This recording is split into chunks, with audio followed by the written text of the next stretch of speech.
The Halifax County Biomass Electric Generating Facility in South Boston helps agriculture at both ends of the production process.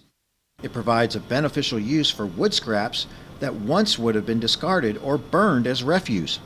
And once the wood has been used to produce electricity, the remaining ash is used by farmers to help their cropland thrive. More on that later. First, the wood debris has to be hauled in on semi-trucks that can hold 25 tons of wood refuse. About 90 truckloads a day come to this facility, and the scraps are used to generate enough energy to provide electricity for 16,000 homes. Mike Davis manages the facility and took us on a tour. The wood is introduced into the power plant itself, and the dozers will pile the wood up on a floor that brings it out to the conveyor belt.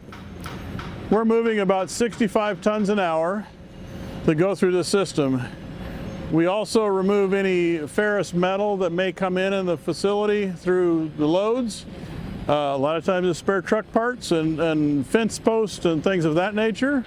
But we pull all that out to protect the equipment downstream. While the facility only accepts raw wood debris, Davis says he's seen an entire car bumper with a license plate and all sorts of oddities that come out of the truck. So as the wood travels up the system, it goes into a sizing screen.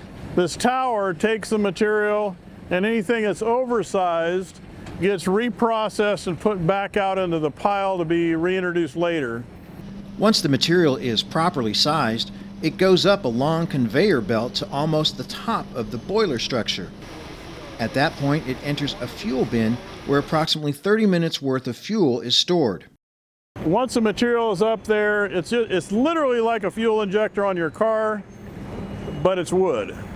It's blowing wood chips into a big furnace, and then air is introduced through other ports. It's that combination that gives us our combustion. It's important to note that the wood chips themselves don't create the electricity.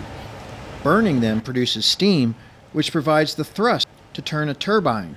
The turbine blades are attached to a rotor, and a generator converts the kinetic energy of the moving rotor into electrical energy through a process known as electromagnetic induction.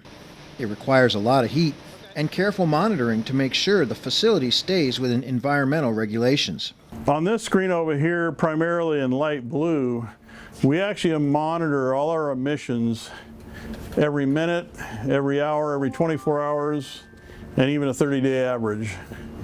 We run under one of the tightest emissions permitting requirements in the country, and we are easily maintaining acceptable and below permit levels.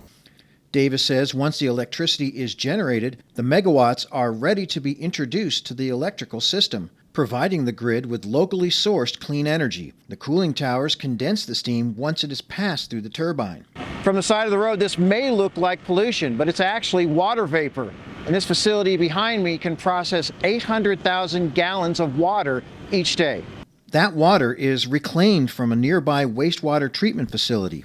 Since agriculture is bringing the raw materials to make the electricity, it only makes sense that agriculture benefits from the byproduct of the wood conversion process. Ash is removed from the facility's furnace. Crop and grain farmers use the ash to raise the pH of their soil.